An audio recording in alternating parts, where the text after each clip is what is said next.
سب سے فرماتے ہیں میں بارگاہ خدا میں پہنچا، اللہ نے فرمایا ابھی میرے لیے کیا لائے؟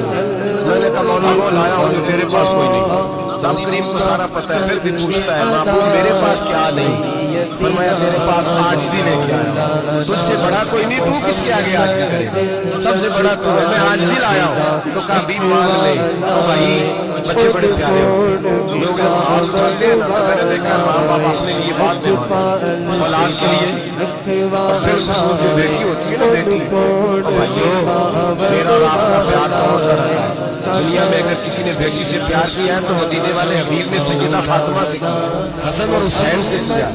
معراج کی رات جب نبی پاک سے رب کریم نے کہا کہ بولو محبوب کیا چاہیے، کسی کمزور روایت میں بھی نہیں ملے گا کہ نبی پاک نے کہا اے اللہ فاطمہ کے لیے کچھ دے، اے اللہ حسن حسین کے لیے کچھ دے۔ امتی بھول جاتا ہے، اسے بیان ہی نہیں آتا، یہ سوچتا ہے کیسے حضور کی فرما برداری کروں۔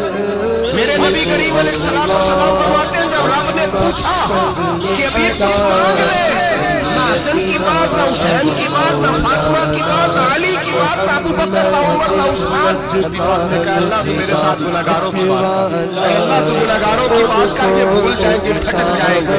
رب کریم نے کہا محبوب میں تیرے ساتھ وعدہ کرتا ہوں تیری یادی امت بغیر حساب کتاب جنت میں داخل کر۔ نبی کریم نے فرمایا مولا نہیں، یہ بات مجھے قابل قبول ہے، یہ بات منظور نہیں، ابھی تو کیا چاہتا ہے؟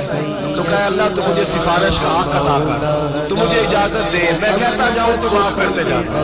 حضور کہہ سکتے تھے نا چلو آدھی بخشی گئی بھئی آدھی اچھے عمل کرے، فرمایا نہیں مجھے حق شفاعت دے۔